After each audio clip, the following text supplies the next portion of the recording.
Expensive games that don't justify their prices, console makers thinking they can get away with anything, and an audience that won't put up with it. Am I talking about 2024, 2025, or am I talking about 1983? Of course, the famous games crash. Well, if you look around YouTube, you would think the games industry is literally collapsing right now, that the next crash is just around the corner.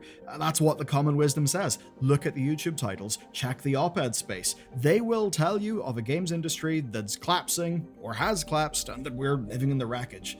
So let's talk about that, because we looked at the data. What does a crash mean? Is it Rome burning around us? Or is it a little bit more like one of those great extinction events that you learn about as a kid that kind of scares the bejesus out of you, only for you to realize that you're living through a mass extinction right now? We can't compare 1983 to the present day unless we're all on the same page about what 1983 even was. So, what was the video game industry crash? Here's a brief version. It's the name for the 1983 to 1985 games recession. At the time, Atari was the biggest player in the console space. They reported 3 straight quarters of losses in games. By losses, I mean over $500 million of losses. If you adjust those for inflation, it's over $1.6 billion a year. That's brutal. The market as a whole went from $3 billion in 1982 to $100 million in 1985. Essentially, down a cool $2.9 billion. Which is kind of shocking for a crash. Well, there are 2 factors that drove this collapse with Atari. First, Atari set absurd expectations for their games. Quality didn't matter. They ordered more copies of Pac-Man than they had consoles. This led to the second problem. Retailers refused to order bad games like Atari's E.T. or Pac-Man. And this affected all console makers, continuing until a little company called Nintendo came along and brought out the NES. They sold it to children with Rob and Zapper alongside the Nintendo seal of quality. That, in a way, was all marketing, but it was marketing that worked, because it's marketing that absolutely took an aim at Atari and slipping quality standards. And that is how Japan saved the game industry. All of that is true, but actually, it's not the whole truth, because here's the thing. The crash of 1983 was specifically an American console industry crash. Europe, South America, Japan, and the UK were impacted, but their markets were different. And that's at least partially because of the dominance of home computers. So, yeah, PC Master Race, BBC Micro. Now, I'm not downplaying the damage here. Loads of developers and publishers went out of business in America. It was brutal. But we need to mark the difference between then and now. The reasons for a crash kinda can't be the same. The reason why is because the industry is not the same. But that does not mean that the reasons won't rhyme. Before I start, the modern industry isn't losing money in the same way that Atari was back in the day. Newser reports that the total industry grew by 0.2% year on year to $184.3 billion. That is absolutely stagnant, but I want you to remember that number, because as we've covered in the last few years, individual companies might not be making money as quickly, but they're rarely losing money, unless they're Ubisoft. Overall, things are not crashing, but what they are doing is plateauing. I want you to take a look at these staggering graphs. These are compiled by Matthew Ball of Epilion, and they're kind of wild. From 1990 to 2010, the games industry grew relatively stably. From 2010, it effectively doubled in size. And as Matt points out, it did not just outpace itself. The games industry outpaced real GDP growth. And his argument, well, it was a perfect storm of factors building on stable console and PC platforms. Those included the growth of live services and microtransactions, social play with the likes of Discord, because that social infrastructure now existed where, in the earlier days, as good as Xfire may have been, wasn't as good as Discord. Cross-platform work and some innovative new genres were attracting more and more people, even new audiences. But the peak was 2021. That's the same peak we've been talking about for the last 2 or 3 years, where the industry believed the market would grow and grow and grow, that COVID was an acceleration of a trend that would not end. Obviously, it has, because we plateaued. But they didn't think that at the time, so they took investment cheaply, nice little 0% rates floating around everywhere, and they assumed they would succeed. And as Matthew argues, it's less that their predictions failed and more that the industry just went headfirst into a wall where growth stopped hard overall for the last 4 years.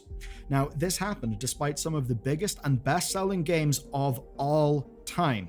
If you eliminate those top-performing games, the rest of the industry looks real bad indeed. Real spending is down 12% since 2021. And here's what matters. It's not just because of the pandemic stuff. No, it's not that. The data actually suggests it's because other mediums are returning to grow faster. Basically, in games, investment is drying up. Layoffs are pretty rampant, player numbers are down across the board, and the core gaming audience is essentially calcifying. We're not growing. We're not producing as many new gamers, it seems. Shareholders obviously demand numbers go up, and that will hurt the decisions made and the people who make your games. And we've seen that rot hurt our games for a while now. There is hope that this will change. The Switch 2 and GTA 6 may drive some new blood, but this is the argument for a crash by commentators.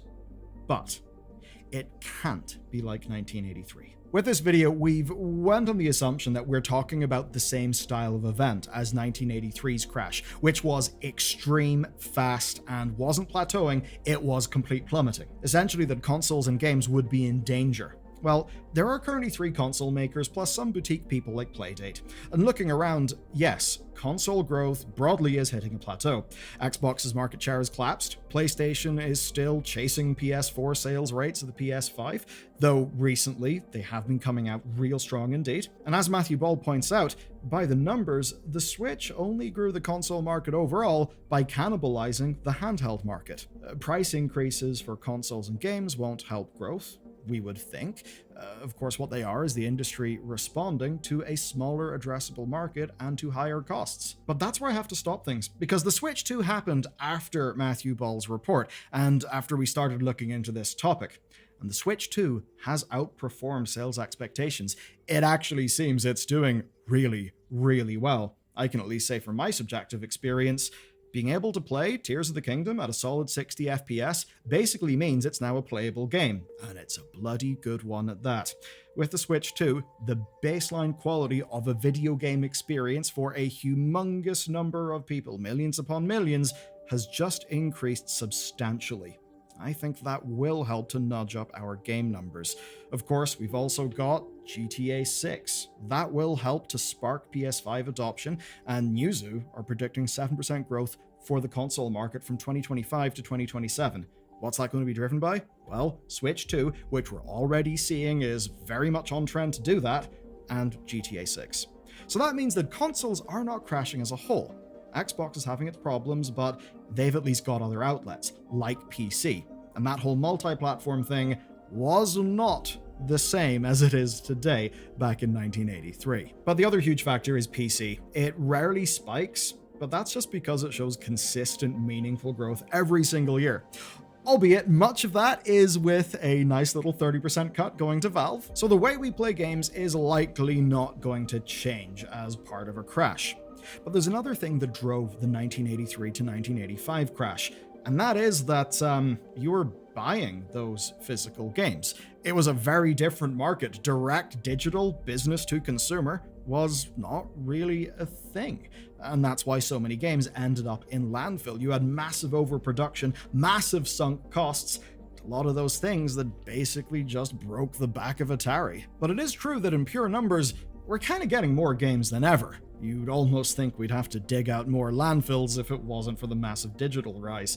And in 1983, so much of the crash happened because distributors did not want to take the risk of buying stock of trash games.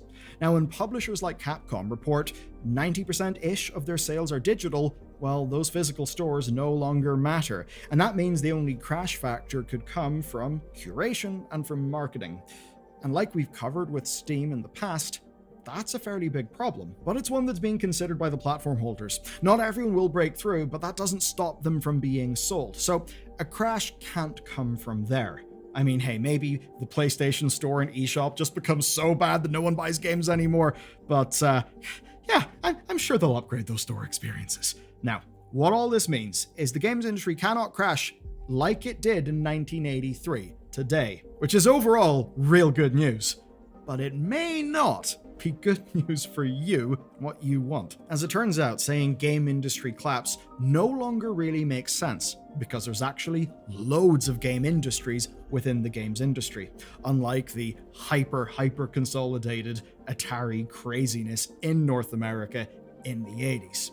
Now, the factors that Ball talked about in his report have kind of all reached a plateau of growth. That's live services, mobile, new genres like battle royales, strongly established franchises. Each of those is effectively an industry in itself. And according to Newzoo, 50% of total playtime has been in the same 10 games on every platform for the last 4 years, and most of those games are at least 5 years old. Annual franchises dominate pay-to-play sales, and for most people, those are just the 1 or 2 games that they play, and to them, that is the games industry. Just like how for the reported over 21 million concurrent players on Grow a Garden on Roblox, well, Roblox is their game industry, right? That one game in Roblox is bigger than Fortnite. Just let that, process in your head. That's mad. That is bigger than the entire average concurrent player count on Steam, and it's just a game in Roblox. Still, that is something that contributes to game industry numbers. So if you're making Grow a Garden or something in Roblox, how much are you going to care about audiences or developers that are on consoles or on Steam? The scale of indies will be completely irrelevant to you. But what about indies? Will they somehow save us? Well, the indie apocalypse has kind of been happening since 2015. It's really never got easy for them. Now, what that does mean is a lot of turtles die. But, through a bit of a Darwinian process, the few that do reach the water and somehow survive can end up being absolute bangers. And we see so many amazing indie games these days. But writ large, what we still see is mega hits breaking through, while the vast majority are trying to make their money back. And of course, while a lot of traditional indie scale publishers have basically fallen over, or at the very least slashed the amount of money and the quantity of games that they're investing in. And that's the next part of this slow motion crash, funding, which is now far harder to come by than it was even just a few years ago. Now, it may be that GTA 6 will be so much of a mega hit, and the Switch 2 will continue to sell as well as it has, to the point where there is more scale in the indie market, and where publishers are willing to put in more money, and where perhaps more investment flows back into games. But otherwise, indies just aren't competing for the same dollars from audiences. But you'd think that surely the growth of PC gaming will have helped indies, right? Well, it might, if they're releasing games that play well in non-English audiences. Because the truth is, that's where the majority of Steam's growth has been coming from in these last few years. And that will mean the different sorts of genres will work. It is easier to localize, say, strategy game or something like that than it will be to localize like a narrative RPG. And this isn't just because of internally developed titles like Black Myth Wukong or Marvel Rivals or something. It's just where the market growth is coming from as audience demographics are changing. And younger gamers, younger audiences, they just don't seem to care about games that aren't in Roblox, unfortunately. So here's the thing to take away from this video. There is a games crash. There are games crashes, but there is no one games industry. There are multiple different sub-industries. I think you can't really compare Roblox to indie games on Steam. They are technically both the games industry, but they could not be more different, competing for different dollars from different audiences. And Roblox is way bigger than most of us PC gamers, as an example, would even intuit. But the fact that we're not in a 1983 situation won't be comfort for many devs and many players, because for the parts of the industry that we like, well, we are actually feeling the downsides. We can look at the projects that have burnt hundreds of millions of dollars and years and years and years and years of time only to completely fail and to kill studios. Studios capable of making projects that could define the industry. Did we really need Rocksteady to throw all that time into Suicide Squad, Kill the Justice League?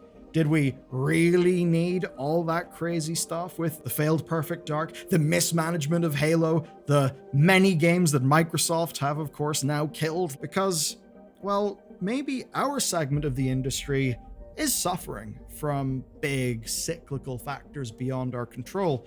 but maybe it's also suffering because it's performed pretty fucking poorly. So the message is this: there's not going to be a moment in gaming where the industry will just collapse and rebuild, right? That's not going to happen. But I do think that some of the collapses right now are actually a good thing, because let's be real, we would be deceiving ourselves if we were to say that Western game development has been doing a good job over the last while. There have been amazing games, but there have been insane, expensive, embarrassing failures that really should not have happened.